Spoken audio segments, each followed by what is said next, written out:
চলে এসেছি গ্রেভতে গ্রেভে আর একটা নতুন ভিডিও ও একটা নতুন রেসিপির সাথে। আজকে দেখাবো চিকেন পকোড়া বা ফ্রাইড চিকেন, যেটা ইচ্ছা বলুন। চিকেনটাকে ফার্স্টে পিস পিস করে কেটে নেব। আমি এখানে বোনলেস চিকেন নিয়েছি এবং সেটাকে ফার্স্টে আদা রসুন এবং লঙ্কা বাটা দিয়ে দেব নুন, হলুদ ও হালকা লঙ্কা গুঁড়ো। সবটাকে ভালোভাবে মিক্স করে নেব। মিক্স করা হয়ে গেলে দিয়ে দেবো হাফ চা চামচ পরিমাণ ভিনিগার ও সয়া সস। পুরোটাকে এবার মিক্স করে লাস্টে দিয়ে দেবো একটা ডিম।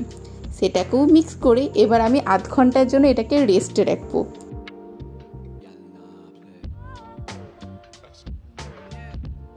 ম্যারিনেশনের পর আমি একটা বাটিতে নিয়ে নিয়েছি ঠান্ডা জল, মানে একদম বরফ কুল জল, আর একটাতে দিয়েছি ময়দা। এবার চিকেনটাকে তুলে ফার্স্টে ময়দাতে শক্ত করে কোট করে তারপর ঠান্ডা জলে 1 সেকেন্ডের জন্য রাখবো। সঙ্গে সঙ্গে তুলে আবার ময়দাতে কোট করে একটা পাত্রে আলাদা করে রেখে দেবো। এভাবে আমি সমস্ত চিকেনগুলোকে এই প্রসেসে করে নেব।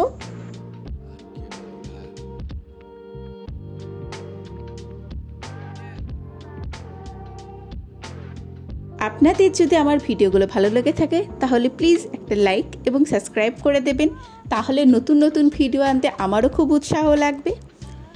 এবার সবগুলো যখন এরকম কোট করা হয়ে যাবে সেই সময় আমি কড়াইতে সাদা তেল দিয়ে দিয়েছি। তেলটা যখন একদম ধোয়া ওঠা গরম হবে সেই সময় গ্যাসের ফ্লেমটা লো টু মিডিয়ামে রেখে একটা একটা করে আমি ছেড়ে দেব। ফার্স্ট 5-10 সেকেন্ড কিচ্ছু নাড়বেন না, এটাকে ভাজতে দেবেন।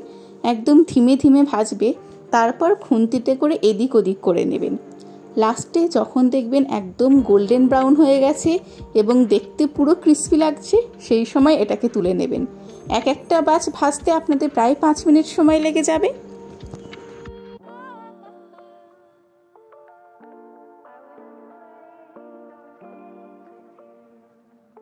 এই যে এরকম পর্যায়ে সবকটাকে তুলে নেবেন, তাহলে দেখবেন ভেতরটা সেদ্ধও হয়েছে এবং বাইরে থেকে ক্রিস্পি এবং ক্রাঞ্চি হয়ে গেছে। এভাবে আমি সবকটাকে ব্যাচে ব্যাচে ভেজে নিয়েছি।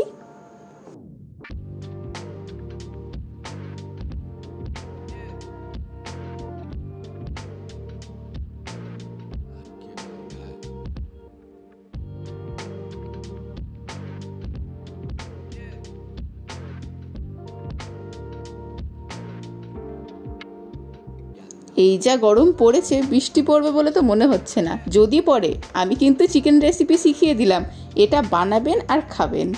কেমন লাগলো অবশ্যই জানাবেন। দেখা হচ্ছে নতুন রেসিপির সাথে পরের ভিডিওতে।